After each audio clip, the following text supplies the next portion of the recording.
Shalom saudaraku yang kekasih dalam Kristus Yesus.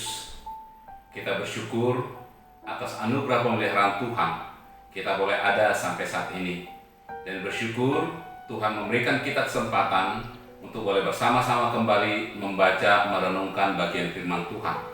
Untuk itu, mari kita bersama-sama berdoa, memohon pertolongan Roh Kudus untuk kita boleh menikmati berkat rohani lewat kebenaran firman Tuhan saat ini. Kita berdoa. Bapa dalam sorga, kami bersyukur karena Engkau begitu baik memeliharakan kehidupan kami dan pemeliharaan-Mu sempurna. Kami bersyukur ada waktu sejenak kami akan membaca, merenungkan bagian firman-Mu. Biar Roh-Mu yang kudus menolong kami boleh menikmati berkat rohani yang menguatkan iman kami. Berkati dan tolong hamba-Mu yang men-sharingkan firman-Mu. Di dalam nama Yesus kami berdoa. Amin. Perenungan kita saat ini saya beri tema Tuhan adalah sumber kekuatanku yang diambil dari Mazmur 28. Saya bacakan buat kita sekalian demikian firman Tuhan.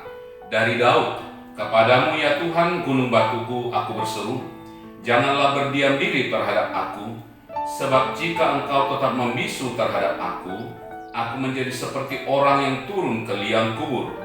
Dengarkanlah suara permohonanku apabila aku berteriak kepadamu minta tolong dan mengangkat tanganku arah tempat-Mu yang maha kudus. Janganlah menyeret aku bersama-sama dengan orang-orang fasik ataupun dengan orang yang melakukan kejahatan, yang ramah dengan teman-temannya, tetapi yang hatinya penuh kejahatan. Ganjarilah mereka menurut perbuatan mereka dan menurut kelakuan mereka yang jahat. Ganjarilah mereka setimpal dengan perbuatan tangan mereka. Balaslah kepada mereka apa yang mereka lakukan, karena mereka tidak mengindahkan pekerjaan Tuhan dan perbuatan tangannya. Ia akan menjatuhkan mereka dan tidak membangunkan mereka lagi. Terpujilah Tuhan, karena Ia telah mendengar suara permohonanku. Tuhan adalah kekuatanku dan perisaiku.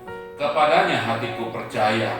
Aku tertolong, sebab itu beria-ria hatiku, dan dengan nyanyianku aku bersyukur kepadanya. Tuhan adalah kekuatan umat-Nya dan benteng keselamatan bagi orang yang diurapinya. Selamatkanlah kiranya umat-Mu dan berkatilah milik-Mu sendiri. Gembalakanlah mereka dan dukunglah mereka untuk selama-lamanya. Saudaraku yang kekasih dalam Kristus Yesus, perjalanan kehidupan yang kita lalui acap kali tidak berjalan dengan lancar. Kendati kita telah merencanakan kehidupan sedemikian rupa, namun selalu ada tantangan dan tentangan dan aral melintang, sehingga terkadang saudaraku kita marah, kita kecewa dan menyesali kehidupan ini. Dikala keadaan sedemikian susah, dikala keadaan begitu menghimpit kehidupan kita, pertanyaan yang perlu kita pikirkan adalah kepada siapa kita pergi untuk mengadu, kepada siapa kita akan meminta pertolongan, dan siapakah yang akan kita andalkan di dalam kehidupan ini. Mazmur 28 yang barusan kita baca tadi memperlihatkan kepada kita bahwa ternyata suasana hati yang berbeban berat itu tidak hanya saudara dan saya alami, namun juga pernah dialami oleh seorang Daud. Tetapi saudara yang kekasih, di saat Daud mengalami tekanan, beban berat, pergumulan di dalam hidupnya, dia tahu kepada siapa dia harus memohon pertolongan. Dia tahu kepada siapa dia harus mengadu, yaitu kepada Tuhan yang adalah sumber kekuatannya. Saudaraku yang kekasih dalam Kristus Yesus, dari kebenaran firman Tuhan ini, saya mengajak kita untuk melihat beberapa poin kebenaran yang indah. Yang pertama saudaraku, kendati situasi begitu sulit, tetaplah berharap hanya kepada Tuhan. Ayat yang pertama hingga ayat yang kedua. Saudara memperhatikan apa yang tertulis dalam Mazmur 28 ini, sebuah mazmur yang to the point. Suatu mazmur yang tidak ada basa-basinya. Mungkin boleh dikatakan seperti cara orang Batak berkomunikasi yang begitu to the point, langsung. Di dalam ayat yang pertama ditulis atau diberitahukan kepada kita siapa penulis Mazmur ini, yaitu Daud. Dan sesudah itu maka dia langsung to the point menyampaikan pergumulannya kepada Tuhan. Maka dicatat kemudian, kepadamu ya Tuhan gunung batuku, aku berseru, janganlah berdiam diri terhadap aku. Saudara, dia tidak basa-basi, dia tidak menjelaskan terlebih dahulu apa masalahnya, tetapi dia langsung berkata, janganlah berdiam diri terhadap aku. Saudara, dari kalimat ini kita menemukan dua suasana hati yang sedang berkecamuk di dalam diri Daud. Di satu sisi dia merasa bahwa Tuhan itu seolah-olah cuek, seolah-olah masa bodoh dengan dirinya. Tuhan seolah-olah mendiamkan dia dan tidak mau peduli dengan kehidupan Daud. Karena itu dia berkata, janganlah berdiam diri terhadap aku.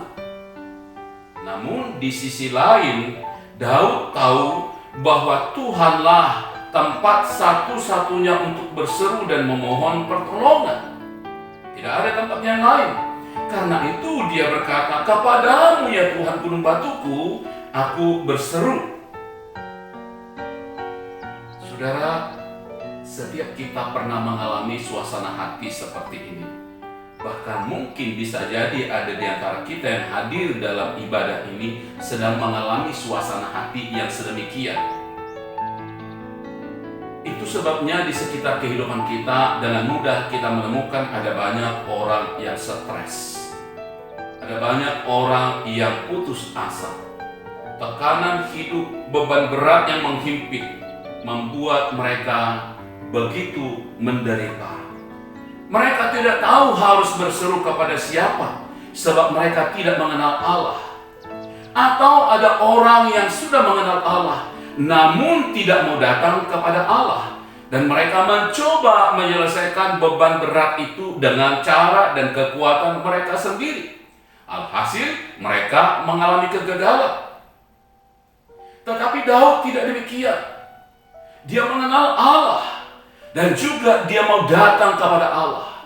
Beban berat yang menghimpit kehidupannya dia tidak selesaikan sendiri, tetapi dia datang kepada Tuhan yang adalah sumber kekuatannya. Karena itu dia sekali lagi berkata, ya Tuhan gunung batuku.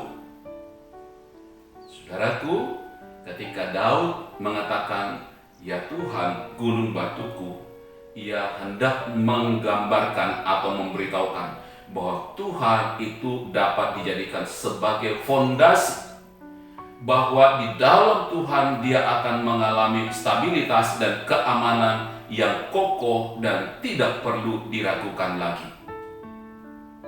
Karena itu dia berkata, ya Tuhan gunung batuku. Artinya Daud sedang ingin berkata, kesulitan hidup boleh datang, beban berat boleh menghimpit, tetapi aku tahu bahwa Tuhan adalah sumber kekuatanku, bahwa Tuhan adalah gunung batuku yang tangguh, yang di dalamnya aku mengalami ketenangan dan keamanan, dan aku tidak perlu meragukannya. Karena itu saudaraku yang kekasih, hal yang pertama perlu kita pikirkan adalah tetaplah berharap kepada Tuhan yang adalah sumber kekuatan kita. Yang kedua, kelegaan karena pertolongan Tuhan di dalam ayat yang ke-6 sampai ayat yang ke-7. Saudara, sekali lagi di dalam kesusahannya Daud berseru kepada Allah. Sekalipun di dalam pemikirannya yang kalut, ia tadi berpikir bahwa seolah-olah Allah itu sedang berdiam diri. Tetapi jelas kebenaran firman Tuhan memberitahukan kepada kita bahwa Allah yang dipercaya oleh Daud, bahwa Allah yang dipercaya oleh umat Israel, bahwa Allah yang saudara dan saya percayai tidak seperti Allah orang-orang lain, atau Allah yang disembah oleh orang yang berkeyakinan yang berbeda. Allah mereka punya mata namun tidak melihat, punya telinga namun tidak mendengar, punya mulut namun tidak berbicara, punya tangan namun tidak bertindak. Tetapi Allah yang dipercaya oleh Daud, Allah yang dipercaya oleh umat Israel, Allah yang saudara dan saya percaya adalah Allah yang hidup, yang punya mata dan melihat, punya telinga dan ia mendengar, punya mulut dan ia berbicara, punya tangan dan ia bertindak. Maka kemudian ketika Daud berseru kepadanya yang adalah sumber kekuatannya itu, ia kemudian mengalami kelegaan. Karena itu di dalam ayat yang ke-6 Daud berkata, "Terpujilah Tuhan karena ia telah mendengar suara permohonanku."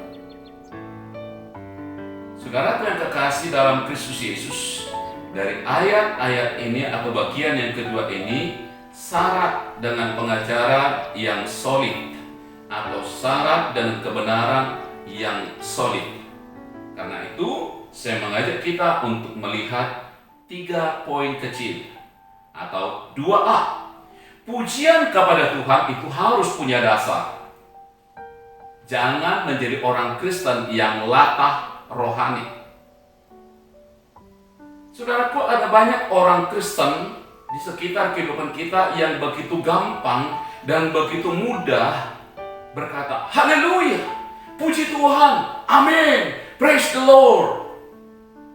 Saudaraku, saya tidak mengatakan bahwa mengucapkan kata-kata seperti itu adalah sesuatu yang salah. Bukan itu poin saya. Tetapi ketika saudara dan saya mengungkapkan itu, apakah karena memang didasari kepada sebuah pengalaman kasih dan kebaikan Tuhan dalam hidup saudara, atau itu hanya sebuah kata-kata yang terlontar karena latah tanpa makna? Saudara, jikalau kata-kata seperti itu keluar tanpa makna, itu berarti kita sedang latah rohani. Kita tidak sedang memuji Tuhan. Dan latah rohani tidak akan membawa saudara dan saya kepada pertumbuhan rohani atau kepada kedewasaan rohani. Tetapi ketika Daud berkata, "Puji Tuhan" atau "Terpujilah Tuhan", ia mengungkapkan itu karena sebuah pengalaman personal di dalam kehidupannya dengan Tuhannya. Ketika Daud berkata, "Terpujilah Tuhan", alasannya atau dasarnya adalah karena ia telah mendengar suara permohonanku. Saudara melihat ada pergeseran paradigma, ada pergeseran pengertian, ada pergeseran keyakinan di dalam diri Daud. Tadi di dalam ayat 1b dia berkata, "Jangan berdiam diri terhadap aku." Seolah-olah Tuhan itu tadi cuek, seolah-olah Tuhan itu merasa bodoh, seolah-olah Tuhan itu sedang budek. Tetapi di dalam ayat 6b dia berkata, "Karena ia telah mendengar suara permohonanku." Saudaraku yang kekasih dalam Kristus Yesus, perjalanan kehidupan kita yang penuh dengan pergumulan membawa kita ke dalam satu pengenalan yang semakin baik dengan Tuhan. Seharusnya demikian. Atau sebaliknya, pergumulan itu akan membawa kita ke dalam pengenalan yang justru semakin kabur terhadap Tuhan. Charles Spurgeon mengatakan demikian, "Pujian sejati dibangun di atas alasan yang cukup. Itu bukan emosi irasional, tetapi muncul seperti mata air murni dari kedalaman pengalaman." Jelas sekali bahwa pujian yang kita lontarkan kepada Tuhan janganlah hendaknya sebuah ungkapan latah rohani, tetapi didasarkan kepada pengalaman, kedalaman dengan Tuhan. 2b. Menjadikan Tuhan sebagai kekuatan memampukan kita menghadapi bahkan kematian sekalipun. Di dalam ayat yang ke-7 sampai yang ke-8, menarik untuk memperhatikan bahwa dalam dua ayat ini Daud mengulang dua kali perkataan Tuhan adalah kekuatanku. Ayat yang ke-7 dan ayat yang ke-8 dikatakan Tuhan adalah kekuatan umatnya. Saudara, tidak sedikit orang Kristen yang tahu bahwa Tuhan itu sumber kekuatan dan perisai, namun hanya secara teoritis. Mereka tahu Tuhan itu kuat, mereka tahu Tuhan itu sang perisai, tetapi mereka tidak pernah mengalaminya di dalam kehidupan pribadinya. Tetapi ketika Daud berkata Tuhan adalah kekuatanku, Tuhan adalah kekuatan umatnya, karena dia tahu siapa betul dirinya dan siapa betul itu Allah. Daud tahu bahwa Tuhanlah yang memilih dia dari antara kambing domba milik Isai untuk menjadi raja bagi umat Tuhan. Daud tahu bahwa Tuhanlah yang memampukan dia untuk berperang, sehingga setiap kali dia berperang dia selalu mengalami kemenangan, bukan karena kekuatannya, tetapi karena Tuhan yang melakukannya. Daud tahu bahwa Tuhanlah yang menyingkirkan Saul yang tidak setia itu dan menempatkan Daud di atas tahta kerajaan Israel. Ketika Daud berkata bahwa Tuhanlah kekuatanku, dia tahu bahwa Tuhanlah yang mengangkat nama Daud menjadi terhormat, bahkan menjadi raja yang tersohor di dalam sejarah Israel, bahkan di dalam sejarah Alkitab. Sekali lagi, saudaraku yang kekasih dalam Kristus Yesus, Charles Spurgeon berkata, jika kamu dapat berkata Tuhan adalah kekuatanku, engkau dapat menanggung apa saja dan segalanya. Anda dapat menanggung kematian seorang martir jika Tuhan menjadi kekuatan Anda. Sebab dia dapat memakai sebatang gandum untuk menopang seluruh dunia jika dia memperkuatnya. Karena itu saudara yang kekasih, sekali lagi kehidupan kita boleh begitu terhimpit. Beban berat boleh silih berganti datang menerpa. Tetapi jikalau saudara dan saya menjadikan Tuhan sebagai sumber kekuatan, apa yang dapat membuat kita kecewa? Siapa yang akan dapat melawan kita? Tidak ada. Karena itu, jadikan Tuhan sebagai sumber kekuatan saudara dan saya. 3C, Tuhan bekerja dengan caranya dan di dalam waktunya. Ayat yang ke-6 sampai ayat yang ke-7. Saudaraku, banyak orang Kristen yang kecewa di dalam hidupnya dan berkata, Tuhan tidak peduli dengan saya, atau Tuhan tidak menjawab doa saya. Saudaraku, pertanyaannya, betulkah Tuhan tidak peduli? Betulkah Tuhan tidak mau menjawab doa kita? Saudaraku, itu relatif sekali dan kita bisa menyangkal dengan begitu mudah. Saudara, ketika saudara berkata bahwa Tuhan tidak peduli dan Tuhan tidak menjawab doa saudara, bagi saya pribadi, Tuhan itu selalu menjawab doa dan selalu peduli. Hanya masalahnya adalah apakah jawaban Tuhan itu sesuai dengan maunya kita atau maunya Tuhan. Bisa jadi jawaban Tuhan terhadap doa kita, dia berkata iya, maka segera dikabulkan. Bisa juga berkata tidak, maka Tuhan tidak akan memberikan apa-apa. Bisa juga Tuhan berkata do something, atau saudara dan saya harus berbuat sesuatu untuk mendapatkannya. Atau bisa jadi Tuhan sedang berkata tunggu dulu, belum waktunya. Itu adalah jawaban Tuhan atas doa. Tetapi kenapa banyak orang, termasuk orang Kristen, kecewa dengan Tuhan? Karena kita sedang mengontrol Tuhan.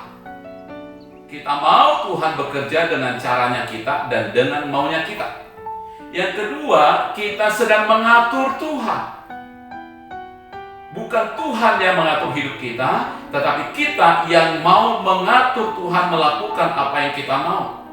Yang ketiga, kita kecewa karena kita mau Tuhan memenuhi apa yang menjadi keinginan kita, bukan apa yang menjadi kebutuhan kita. Saudaraku yang kekasih dalam Kristus Yesus, ketika Maria, ibu Yesus, pergi ke pesta pernikahan di kota Kana, dan Yesus bersama dengan murid-muridnya juga hadir dalam pesta itu. Kedua mempelai yang menyelenggarakan pesta itu kehabisan anggur. Ibu Yesus datang dan berkata, mereka kehabisan anggur. Dan satu harapan tentu di dalam pengenalan Maria terhadap Yesus, maka Yesus ini akan bertindak, melakukan sesuatu untuk menyediakan anggur bagi pasangan yang menikah ini. Tetapi jawaban Yesus sangat tidak enak secara manusiawi. Yesus berkata, mau apa engkau daripadaku, hai perempuan? Waktuku belum tiba.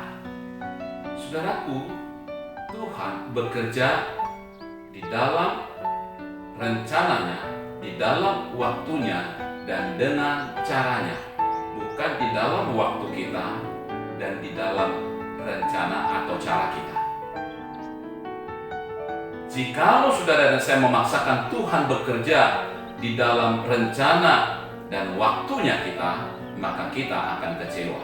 Tetapi jikalau kita membiarkan Tuhan bekerja di dalam rencana dan waktunya dan dengan caranya, maka percayalah, saudara dan saya akan menikmati sukacita.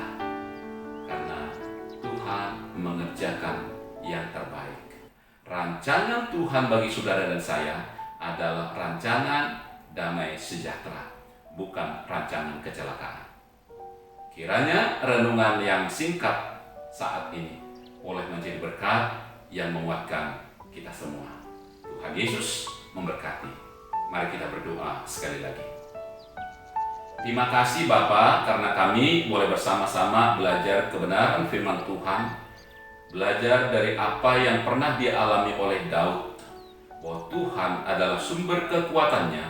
Biarlah kami juga boleh diteguhkan iman kami dan segala tantangan, kesulitan, dan pergumulan hidup yang boleh silih berganti datang di sepanjang kehidupan kami.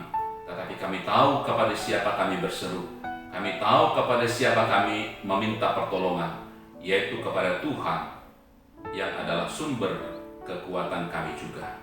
Berkati kami Tuhan, meteraikan kebenaran firman-Mu di dalam kehidupan kami. Di dalam nama Yesus Kristus, kami bersyukur dan berdoa. Amin. Tuhan Yesus memberkati.